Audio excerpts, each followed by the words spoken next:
गया है। इस बार शिक्षा विभाग में करीब 15,000 पदों पर बंपर बहाली होने वाली है। प्रदेश में विधानसभा चुनाव की आहट के बीच नीतीश सरकार ने एक बड़ा फैसला किया है। शिक्षा विभाग में लिपिक, लाइब्रेरियन और परिचारी के पदों पर नियुक्ति के लिए नियमावली को कैबिनेट की मंजूरी दी गई है। इससे युवाओं में भारी उत्साह है, लेकिन विपक्ष ने इसे चुनावी लॉलीपॉप बताते हुए सरकार को घेरा है। आपको बता दें कि कल नीतीश कैबिनेट की अहम बैठक हुई, जिसमें कई विभागों से जुड़े प्रस्तावों को मंजूरी दी गई। शिक्षा विभाग में भी 3 अहम पदों पर बहाली की मंजूरी दी गई है।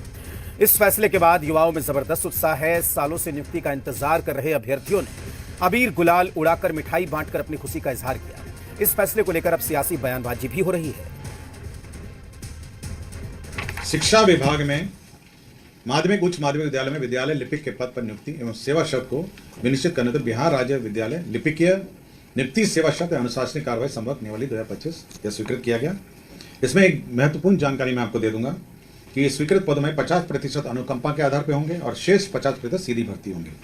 राज्य में माध्यमिक उच्च माध्यमिक विद्यालय में विद्यालय परिचारी के पद पर नियुक्ति एवं उनके सेवा शर्त को विनिश्चित करने हेतु बिहार राज्य विद्यालय परिचारी नियुक्ति सेवा शर्त अनुशासनिक कार्रवाई संबंध नियमावली 2025 स्वीकृति। विपक्ष तेजस्वी प्रसाद यादव जी को मालूम होना चाहिए 2005 के बाद अभी तक हमारी सरकार ने 10 लाख लोगों को सरकारी नियुक्तियां देने का काम किया है, 20 लाख लोगों को रोजगार देने का काम किया है। हमारा लक्ष्य है 2025 के बिहार विधानसभा चुनाव के पहले 14 लाख लोगों को सरकारी नियुक्तियां देना, 24 लाख लोगों को रोजगार देना, और उस लक्ष्य की ओर हम बढ़ चुके हैं। एक सुविचारित दिशा में, एक सुविचारित रोड मैप पर हम काम कर रहे हैं। कोई हाथ बेरोजगार नहीं दिखे, लोगों को काम मिले, नौकरी मिले, रोजगार मिले, उद्योग धंधे लगाने का अवसर मिल सके, ऐसा बिहार बने, ये हमारा संकल्प है। और मुख्यमंत्री नीतीश कुमार जी के नेतृत्व में हर फैसले को उसी परिप्रेक्ष्य में देखा जाना चाहिए। मैं आरजेडी के प्रवक्ता को सुन रहा था, वे बड़ी बड़ी बातें कर रहे थे और बड़बोलापन का परिचय दे रहे थे, जो जिसके लिए वे जाने जाते हैं। अरे इनके समय में बीपीएससी की क्या स्थिति थी? हम लोगों ने बीपीएससी का एग्जाम को रेगुलराइज किया है।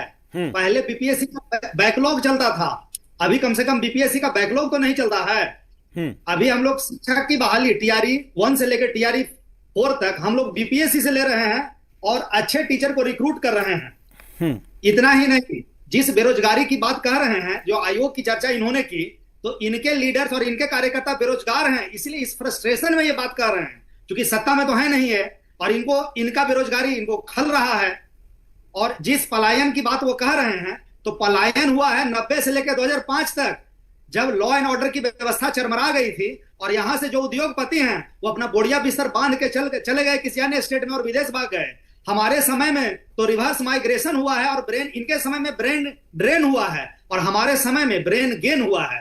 इन आरजेडी वालों के लिए मैं एक लाइन समर्पित करता हूं कि सच और झूठ में जो दूरी है वो हम दूरी समझते हैं, इन सियासी हाकिमों की हम भी मजबूरी समझते हैं। वे अपना हक समझते हैं निवाला छीन लेने को। इनके जैसे आरजेडी वालों की बकैती को कुछ बहुत सारे लोग मजदूरी समझते हैं। इन जुगनुओं को भ्रम है कि वो नीतीश कुमार नामक सूर्य की रोशनी को वे फीका कर देंगे।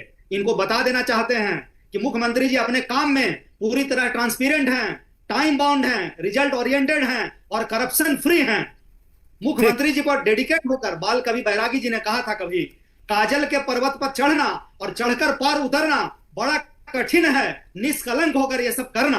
हमारे माननीय मुख्यमंत्री जी पिछले 20 साल से निष्कलंक होकर ये सारा काम किया है और बिहार के विकास का रोड मैप बनाया है और उसी रोड मैप पे बिहार का विकास पिछले 20 साल से हो रहा है। और हम लोग सिर्फ चुनाव के वैकेंसी नहीं लाते हैं, लगातार पिछले 20 साल से बिहार में हम लोग बिहार के वासियों को, बिहार के पढ़े लिखे युवा युवतियों को रोजगार दे रहे हैं।